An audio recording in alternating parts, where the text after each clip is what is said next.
Hey guys, welcome to this week's video.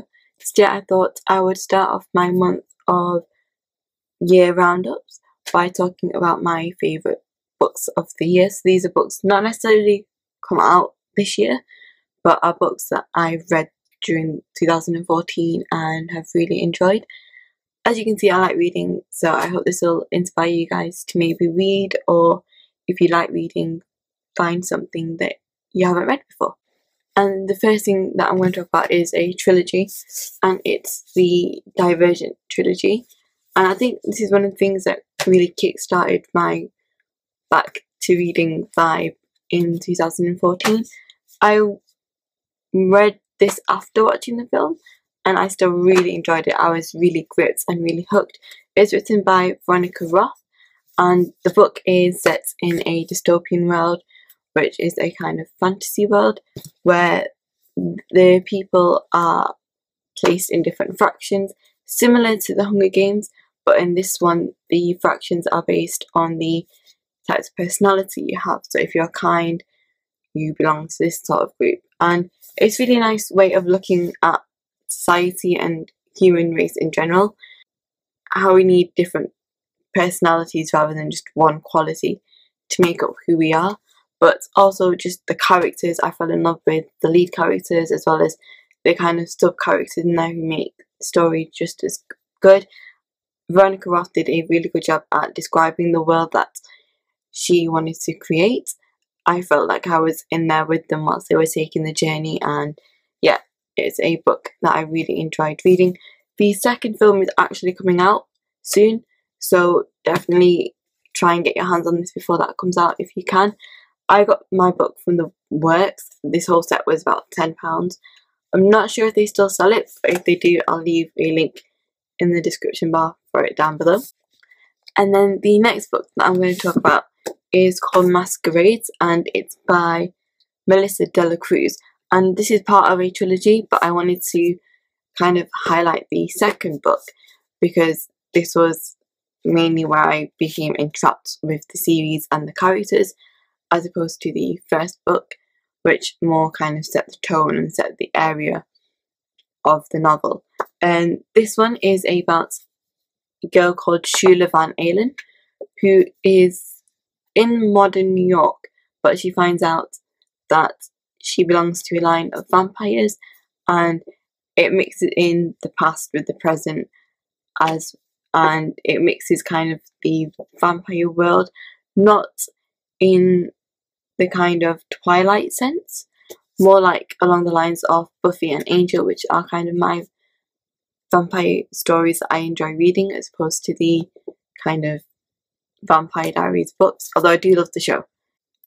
To me, this is kind of like the Vampire Diaries meets Gossip Girl, because it's all very high-end, rich, upper-class people who are the vampires in this book, and it shows how they kind of live in this world with humans and what happens when they are under threat and being kind of leached and killed off one by one. And it talks about how Sheila kind of goes through the vampire transition, because at the beginning she has no idea who she is, and she kind of finds it out along the way.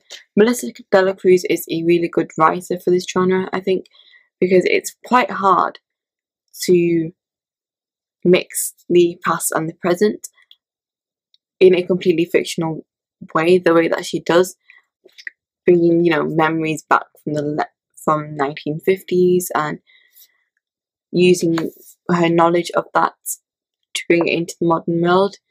And the way she describes it makes you enthralled in it. And there's a lot of vampire history in here, which I like history, although it is mainly based on fiction as vampires don't really exist. But I still really enjoyed learning about it and really enjoyed reading this book. The third book that I want to mention is more along the lines of a teen novel, and it's Elenor by Rainbow Rowell. If you are a reader of books in general, you would have come across Rainbow Rowell. She's a fairly new writer. She's written about 4 books, and this is the first one that I've read of hers. I have another book that I want to read, and it is basically based on Elenor and Park, who are kind of the odd ones out in school, and they seem to find each other and have this sort of teenage love story. And it's all about finding your first love and having to kind of let them go, and as well as that, it also highlights the other problems that young people can have in their lives. And it's, on the surface, it looks like a basic teen love story, but it's so much more than that. It goes into depth about their lives, how different life paths mean that they make certain decisions in their lives, which will impact their 20s and 30s and 40s. Rainbow Rowell does a really good job at writing the characters. I always think that a writer is judged on how they enwrap you into the characters and how they make you feel, because I think that's what grips me into reading a book. If I can't connect to a character in a book, it makes it a lot harder to fall in love with the story. And I was completely besotted with the characters in this, and I flew by this book 100%, completely.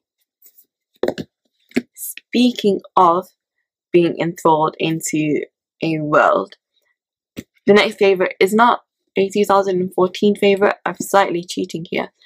This is a all-round, if I had to say, one of my favourite books I have ever read, and it's Malorie Blackman's Noughts and Crosses.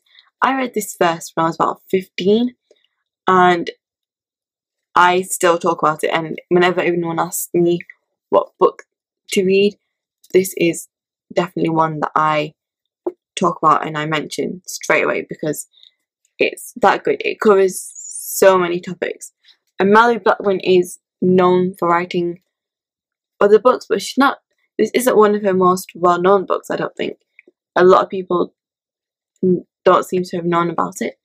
And it follows two people, Steffi and Callum. And Callum is a Nought and Steffi is a Cross. One is a higher class, one is a lower class person. And it's all about how they become friends, because Callum's mother works for Steffi's mother, and then she stops working for them, and the two of them still are friends. And it talks a lot about racial boundaries, talks a lot about mixing of different cultures, and talks a lot about the class system, but in a very kind of fictional way. It's really hard to describe. It's very tragic, it's very heart-wrenching, it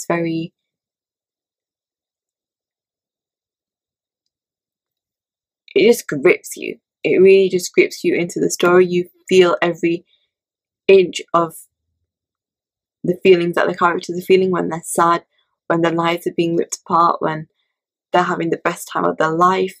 And she does really well at describing that, and describing how certain expectations in your life based on your class can lead you to a certain path in life, and also how you can try and fight it, and the more you try and fight it, the struggles that come with that is really good. And I fell in love with all the characters in this book. I don't think there's a character in here that I didn't agree with, or not necessarily agree with, but that I didn't think was a great character. And it's definitely a great book. And if you haven't read this, if you don't pick up any of the other books that I mentioned, definitely pick this up. It's incredible. And the last book is Bobbi Brown's pretty powerful book. Again, I like being inspired by lots of different things, and this book is full of inspiration. It's not just the makeup looks that she creates on these women in here, but also the stories behind the women in here. We've got a range of women that Bobbi Brown herself finds inspirational, and she basically explains why they're inspirational and what they do. For example, there's athletes in here. There's a one from a college administrator who does a lot of volunteering, as well as a video editor, and just a lot of range of inspiring people, from everyday people who you may not think somebody who is as well known as Bobbi Brown would take inspiration from, but she really does, and they're all people that we can take inspiration from as young women too, which is why I really enjoyed reading this year. And there you have it. Those are my top book reads of the year. I hope you found this useful, and I know it's something different, but I hope you still think that it helped you in some way. And thank you guys for watching. Next week will be the start of my kind of beauty 2012 roundup, so stay tuned for that. And let me know if you guys have any book recommendations for me in either the comments below or send me tweets. I would love to know what you guys have been reading. And yeah, see you guys next week. Bye!